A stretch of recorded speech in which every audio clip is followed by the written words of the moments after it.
Halo, sahabat Katolik imanku. Pernah nggak sih kamu ngerasa sedih kalau ditinggal orang yang sangat kamu kasihi? Apalagi kalau orang itu pergi selamanya. Nah, hari ini kita akan bahas salah satu misteri iman kita yang paling membingungkan sekaligus paling menghibur. Kenaikan Yesus Kristus ke surga. Yesus pamit melayang ke awan, murid-muridnya terpaku.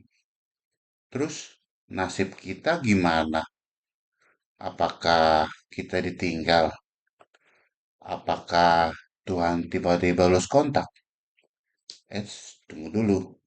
Justru di momen inilah iman kita naik level. Kita akan bedah tuntas. Kenapa sih Yesus harus naik? Apa untungnya buat kita? Dan yang paling penting, di mana Yesus sekarang? Siap? Gaskeun.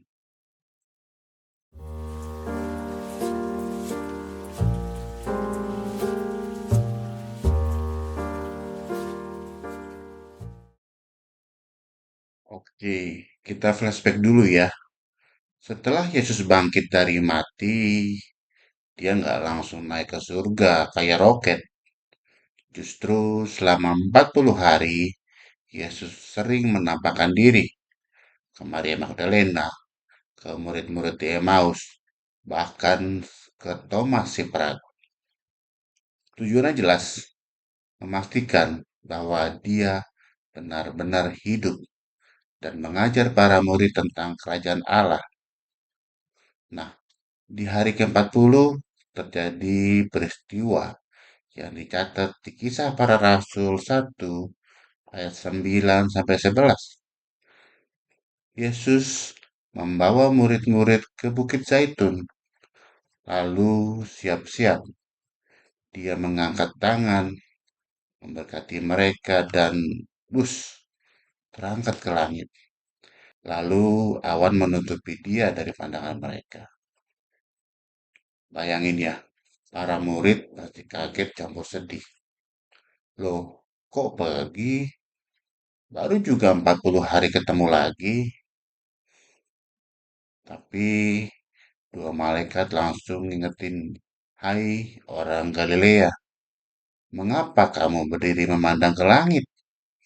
Artinya, jangan ngelongo, ada misi besar menunggu kalian. Oke, sekarang pertanyaan besarnya. Kenapa sih Yesus harus naik? Pertama, supaya kita punya Roh Kudus. Yesus sendiri bilang di Yohanes 16 ayat 7. Adalah lebih berguna bagi kamu bahwa aku pergi. Sebab jikalau aku tidak pergi, penghibur itu tidak akan datang kepadamu. Artinya, kalau Yesus tetap di bumi dalam wujud fisik, kita cuma bisa dekat dia secara fisik. Tapi kalau dia naik, Bapa mengirim Roh Kudus yang diam di dalam hati kita. Jadi Yesus nggak jauh, justru lebih dekat di dalam relung hati kita. Kedua, Yesus pergi menyiapkan tempat. Ingat Yohanes 14 ayat 2 sampai 3. Di rumah Bapakku banyak tempat tinggal. Aku pergi ke situ untuk menyediakan tempat bagimu. Jadi, kenaikan Yesus itu kayak survei lokasi surga buat kita. Bagus banget kan? Dia nggak pergi tanpa rencana. Ketiga, Yesus duduk di sebelah kanan Bapa. Itu bahasa simbolis. Duduk di kanan Bapa berarti Yesus berbagi kuasa dan otoritas ilahi. Dia jadi perantara kita di surga. Setiap doa kita, setiap pertobatan kita, Yesus urusi langsung di hadapan Bapa. Bayangin, punya kakak tertua duduk di kursi direktur perusahaan, dan dia selalu belain kita. Oke, sekarang kita masuk ke bagian yang paling praktis. Kenaikan Yesus itu bukan cerita dongeng, tapi realitas yang mengubah hidup kita. Pertama, kita nggak pernah sendirian. Kamu pernah merasa sendirian? Galau, dosa menumpuk. Yesus naik ke surga justru lebih dekat dari sebelumnya. Roh Kudus adalah Tuhan yang menyertai dalam setiap detik hidup kita. Jadi pas lagi stres, skripsi, atau sedih putus cinta, atau marah sama temen, ingat, Yesus di dalam hati kita. Kedua, kita punya misi, yaitu menjadi saksi. Malaikat bilang, jangan berdiri memandang ke langit. Artinya, jangan cuma sibuk mikir surga terus sampai lupa bumi. Iman Katolik itu nggak cuma nunggu mati, tapi membangun kerajaan Allah di sini dan sekarang.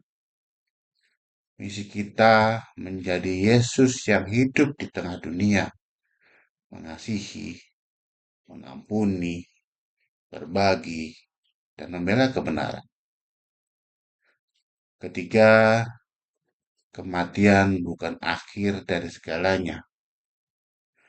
Kenaikan Yesus adalah jaminan bahwa suatu hari kita juga akan naik bersama Dia. Tubuh kita yang fana ini akan diubah menjadi mulia, seperti tubuh Yesus yang bangkit. Jadi, jangan takut mati. Kematian bukan game over, tapi level up menuju kehidupan kekal. Keempat, doa kita sampai ke surga. Setiap kali kamu berdoa, ingatlah, di surga ada Yesus yang sedang nyalakan doamu di hadapan Bapa. Dia tahu persis apa yang kamu rasakan. Maka dari itu, jangan pernah berhenti berdoa. Doa itu tidak pernah mubazir. Sahabat Katolik imanku yang dikasihi Tuhan, kenaikan Yesus ke surga bukanlah perpisahan, tapi cara baru Tuhan untuk menyertai kita. Dia pergi supaya Roh Kudus datang dan supaya kita menjadi dewasa dalam iman. Jadi, mulai sekarang, jangan berdiri memandang ke langit dengan bingung. Pandanglah ke dalam hati kamu, di mana Kristus bersemayam melalui rohnya. Pandanglah ke sekitarmu. Ada saudara-saudari yang butuh kasih Yesus darimu. Mari kita tutup dengan doa singkat. Ya Yesus, Engkau yang naik ke surga, namun tidak pernah meninggalkan kami.